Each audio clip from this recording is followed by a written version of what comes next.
I wanted to show you how you can use Glycon and an Oculus Quest to help with your real-time filmmaking. So we're going to take the Oculus Quest, turn it on, and open Glycon. But first I'm going to go to the main menu, go to Developer Options, and turn off the boundary system. So I'm going to switch now to the Oculus Quest and show you what that looks like. I'm going to turn it on. But you want to go to Developer, and you want to turn off the Guardian. Now the reason for this is because once we turn off the Guardian, it's going to let us wander around all over the place. And that's what we want. We want to use the room scale tracking inside the Oculus Quest. So now I'm going to go to Navigate, Library, Unknown Sources, and I'm going to open Glycon. Forward or back on the joysticks will create the brush or the destroy tool. Okay, so the red tool is the destroy tool, the green one is the create tool.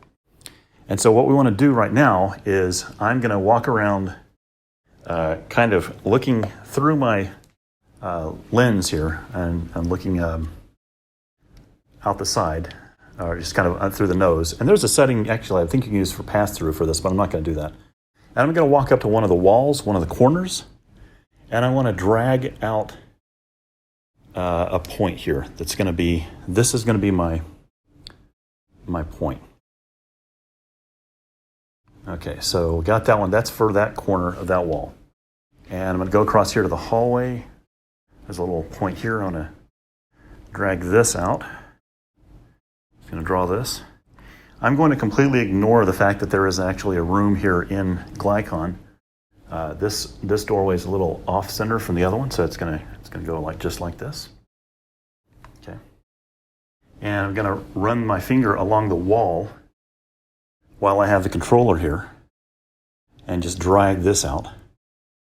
Now I have a little table here that I put my keys on when I want to forget them later.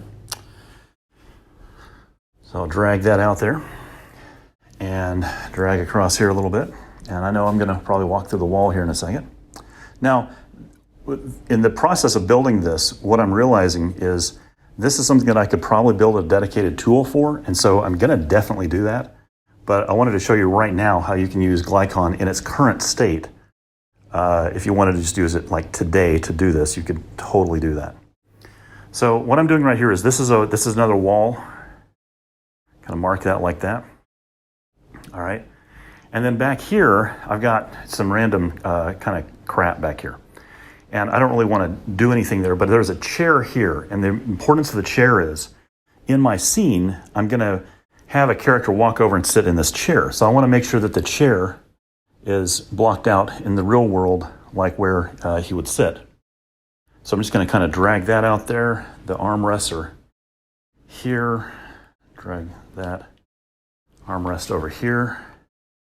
Back of the chair is here. Okay, so if I have the character sit here, that's going to be correct. All right. Now my other hand is weird because I'm holding the phone and it's obscuring where the controller is. That's why it's acting like that. So I'm going to walk over a little bit farther. Maybe pull it up like that so it's obscured. And here I have an inflatable mattress that I'm going to use in my scene. It's supposed to be a water pool that I'm going to have a character. This is supposed to be inside an underwater facility, and this will be a pool that they're going to come out of. So what I want to do is kind of walk back in here, and I can see back into my 3D environment back there behind it. I'm just going to, okay, so this is where that beginning of that water pool is. So one of the things is there's going to be a character sitting in this chair. He's going to be operating this little, he's going to come over, he's going to sit down on the computer, and then do this thing, and then this character is going to come out of the water over here that he's going to swivel around and talk to. And then over here I've got a couch that is not going to be actually in the game. But what I'm doing is I'm blocking out my physical environment. And the reason I'm doing that, here I've got some just random office crap that I need to move. I don't really feel like moving it right now.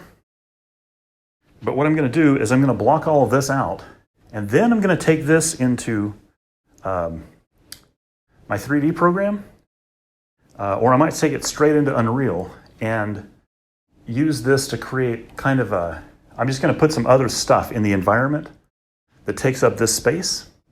And the reason I'm going to do that is because when I'm doing the filming later, here's my wall again. And this wall actually goes back that direction, but that doesn't matter. What I want to be able to do is I want to take this whole room, I'm going to change it in Unreal, so I've got stuff everywhere in here, and I can film it. But when I'm using my virtual tools, I don't want to have a situation where, let's say that I'm trying to film this guy sitting over this chair, right? And I've got my camera here, and let's say I want to walk over to him. Well, that's gonna suck right here because there's actually a pillar right in the middle of the room. So what I want to do is mark that somehow, and maybe even have something in my scene, since I'm in charge of creating the scene to begin with, that's gonna basically, maybe I'll have a pillar in there, or maybe I'll have just a thing on the floor. But my point is that if I do that here, and then I bring this model into Unreal, I can mark off things in the environment and then come back and say, okay, well, when I'm filming this later, using my Vive and trackers, I can make sure that even if this pillar here is, let's say that I just drag it to the floor and cut through this at the top. At least if I have a thing in the environment that I can see, I can make sure that while I'm filming it, I'm not going to have a situation where I've decided to shoot a particular shot that's going to be difficult for me to physically go and do because my physical world has a constraint that my virtual world does not have.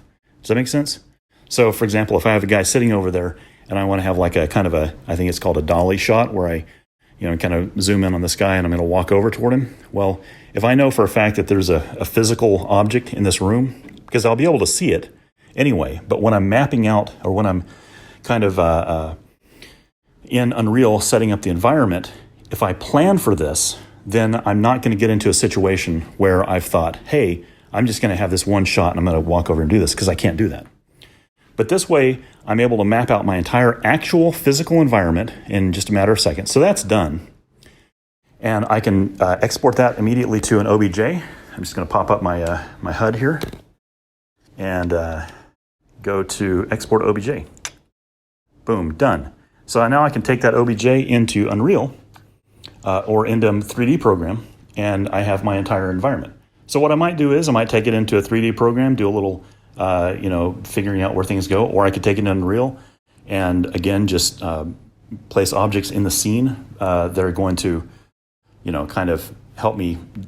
The idea here is to make sure that when I'm filming this in Unreal, I don't set up something initially that I think, oh, this is going to look awesome, and then find out I can't actually do it because I don't have the physical room to pull that off. That's the idea. So anyway, that's a feature in Glycon and how to use it for something it's not intended for, but it works really, really well. I will show you more of this as the production continues. Thanks. Oh yeah, for more information, you can go to glycon3d.com.